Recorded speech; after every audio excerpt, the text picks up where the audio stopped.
Hi guys, Jendosi here. Mag-join na kayo sa membership natin para makita nyo agad yung sunod na part. Para maka-join kayo, click nyo lang yung unang link sa description. Malaking help to guys para mag-animated na yung stories natin. Yun lang at balik na tayo sa kwento.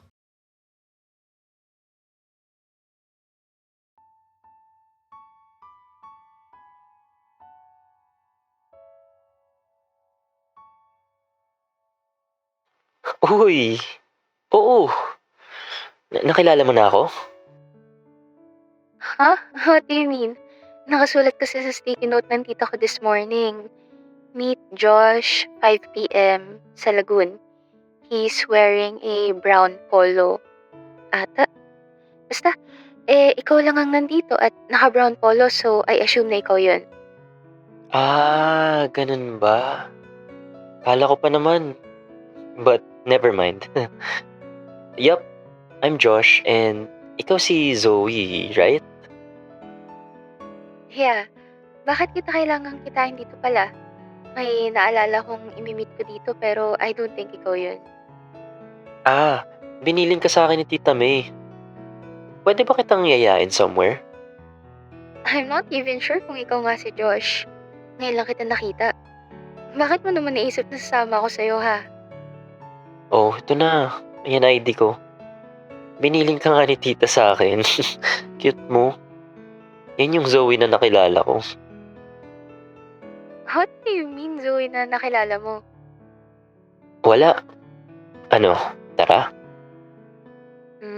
Saan ba? Bookstore. I heard you like reading books. Tahimik dun. Tandem muna tayo sa coffee shop. Baka gusto mo ng kape or snacks. Sige na nga. Hoy, pipicturean kita para sure. Ikaw magbayad ng coffee ha. Sakto lang pera ko dito. Sure, I got you.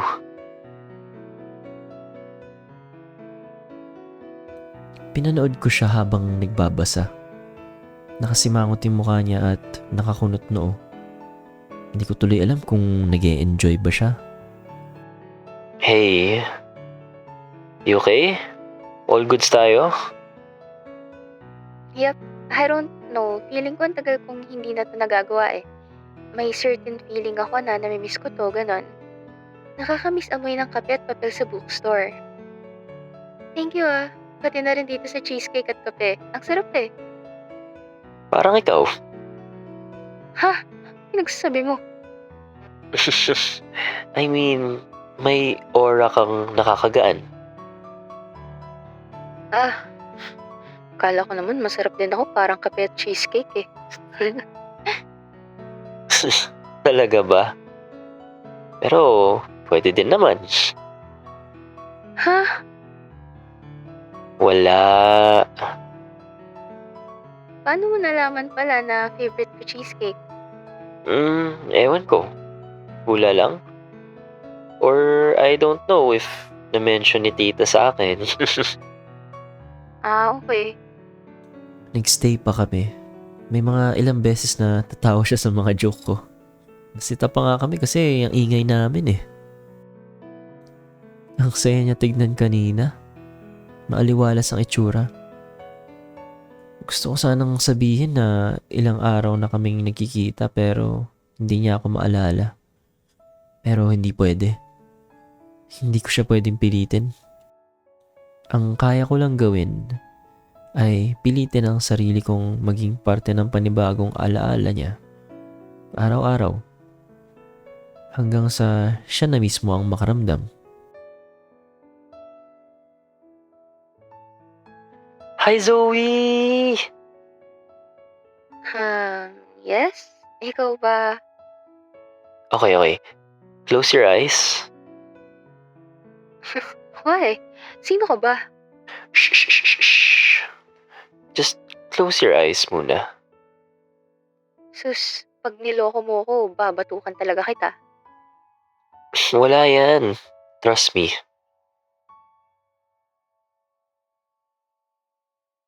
Ano ba? Matagal pa ba? Ang init nitong pantakip mo sa mata ah. Saan mo ba ako dadalhin ha? Pakikidnapin mo na ako ah. Wala akong pera. Ayan, okay na. Tanggalin mo na yung piring mo.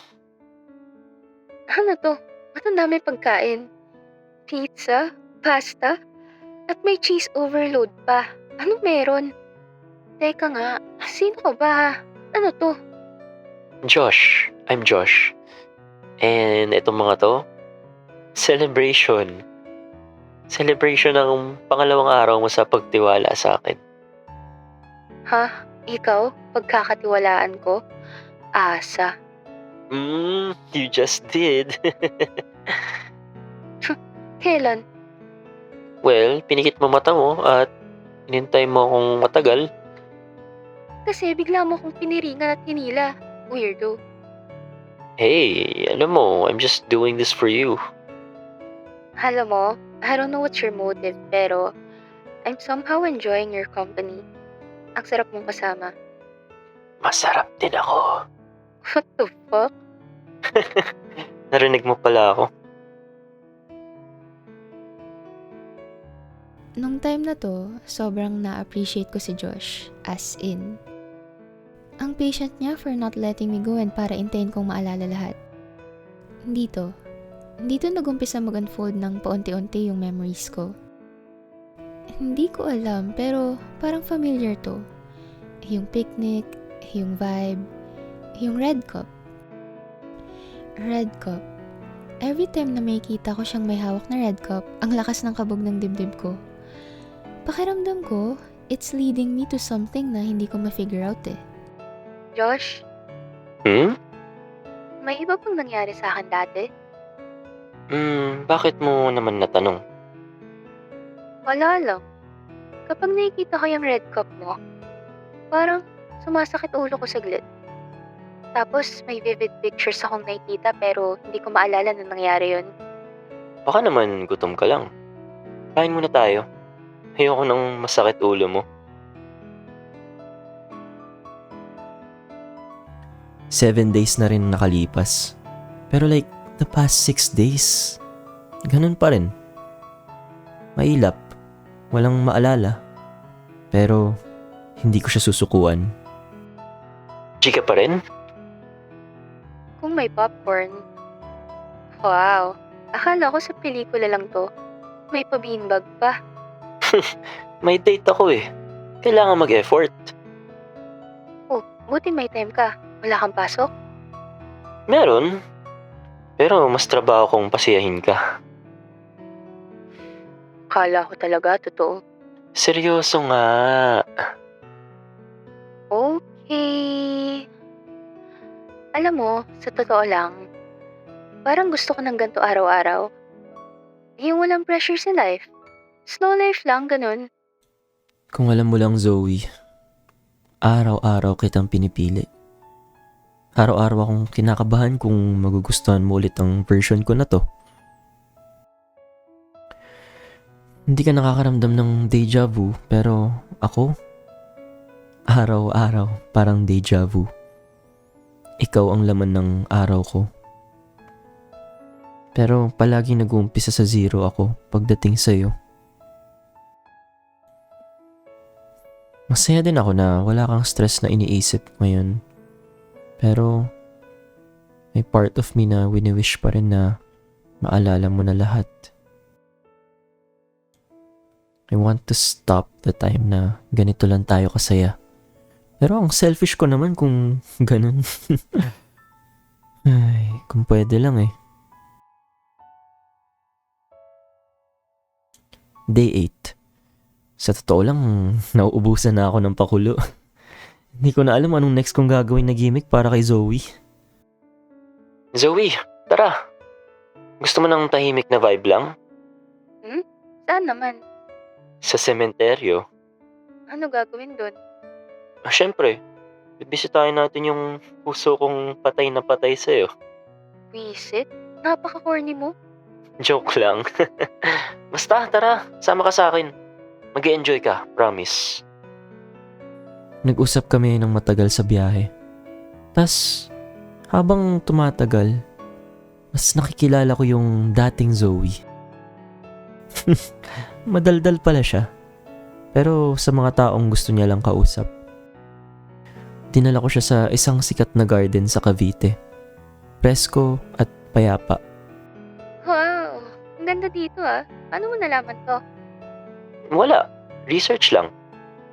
Sus, ilang babae na kaya nadala mo dito? Uy, ikaw pa lang no. Ang gaganda ng flowers. Pati halaman ang healthy. This is so cute tapos ang aesthetic pa. Ikaw ang cute. Second lang yung place. Ewan ko sa'yo.